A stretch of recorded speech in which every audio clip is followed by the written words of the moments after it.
The gods always feared the day Thor and Jormungandr would finally meet, but fate rarely asks for permission. It was a still, quiet morning when Thor, disguised as a young mortal, boarded a humble fishing boat with a giant named Hymir. The sky was deceptively calm, the kind of quiet that hides a coming storm. Thor wasn't there for small fish. He took the head of a massive ox, the largest in Hymir's herd, and fixed it to his line. He cast it into the sea, letting it sink into the darkness. The heavy line descended, past the drifting bones of ancient sea creatures, past silent, abyssal trenches where light had never touched. It kept falling until it landed on something impossibly huge, a coil thicker than a mountain range. Down in the eternal dark, Jormungandr, the world serpent, opened its eyes. The hook had pierced its jaw.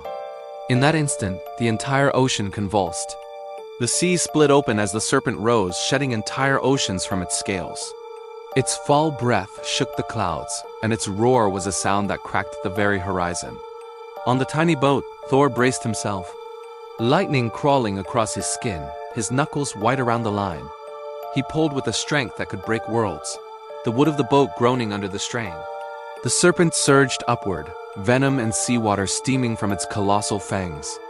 For a breath, the two great enemies faced each other, the god of thunder and the serpent of the deep. It was storm against sea, a moment of pure world-ending destiny.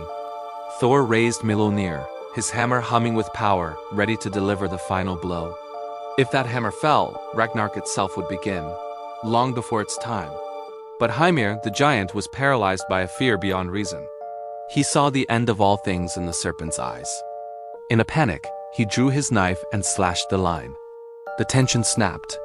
Jormungandr, wounded and furious, plunged back into the abyss. The world exhaled a shuddering breath, like someone who had narrowly escaped death.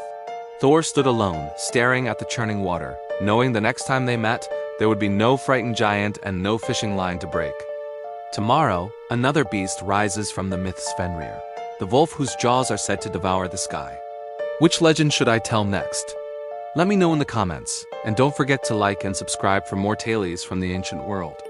Thanks for watching.